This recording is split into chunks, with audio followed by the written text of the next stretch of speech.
നമ്മൾ അരി വേവിക്കുമ്പോഴത്തേക്ക് സ്ഥിരം ദമ്മിടുവാണെങ്കിൽ ഒരു 80% അരി വേവിക്കാവുള്ളൂ.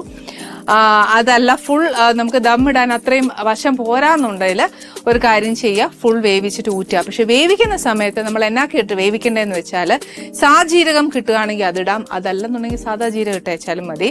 പട്ട, ഗ്രാമ്പൂ, ഏലക്ക, പിന്നെ വേണ്ടത് പട്ടയുടെ ഇല, പിന്നെ ഇച്ചിരി ഉപ്പ്, പിന്നെ ഇഷ്ടമാണെങ്കിൽ 2-3 മണി കുരുമുളകും കൂടെ ഇട്ടേച്ച് വേണം അരി വേവിച്ച് ഊറ്റാനായിട്ട്. ഇനിയിപ്പോൾ വറുത്ത് വറ്റിച്ചെടുക്കാനാണെങ്കിൽ അറിയാവുന്നവരാണെങ്കിൽ ആ പരുവം അറിയാമെങ്കിൽ അങ്ങനെ ചെയ്യുന്നതാണ് ഏറ്റവും നല്ലത് ബിരിയാണിക്ക്.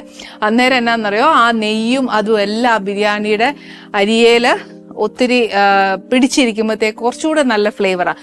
ബിരിയാണി വെക്കുന്നതിൽ ഏറ്റവും സ്വാദ് മട്ടൺ ബിരിയാണിക്കാണ്. അപ്പം ഈ പറഞ്ഞ പോലെ നെയ്യും എല്ലാം കൂടെ ചേരുമ്പോഴത്തേക്ക് ഒരു പ്രത്യേക സ്വാദാണ് മട്ടൺ ബിരിയാണിക്ക് ഉണ്ടാകുന്നത്. പിന്നെ ഈ ബിരിയാണി ഉണ്ടാക്കുന്ന സമയത്ത് എത്ര നെയ്യ് വേണം, എത്ര അതിനകത്ത് ഉണ്ടായി എന്നൊക്കെ നമ്മൾ മനസ്സിലാക്കുന്നത് ശരിക്കും ഈ കൈയുടെ പുറവശം വെച്ചിട്ട് ആ ബിരിയാണിയുടെ അരിയെ തൊട്ട് നോക്കുമ്പോൾ ഓരോ അരിയുടെയും പാട് നെയ്യോട് കൂടി നമ്മുടെ കയ്യിലേക്ക് വരും. അതാണ് ബിരിയാണിയുടെ നെയ്യുടെ അളവ് എന്നാ പറയുന്നത്. പക്ഷെ അപ്പൊ ഞാൻ ചോദിച്ചു നമ്മൾ ഒഴിക്കുമ്പോൾ എങ്ങനെ നമുക്ക് അറിയാൻ പറ്റുന്നതെന്ന്. പക്ഷെ ഡീറ്റെയിൽ ക്ലാസ്സിലേക്ക് എനിക്ക് പോകാൻ ഒത്തില്ല.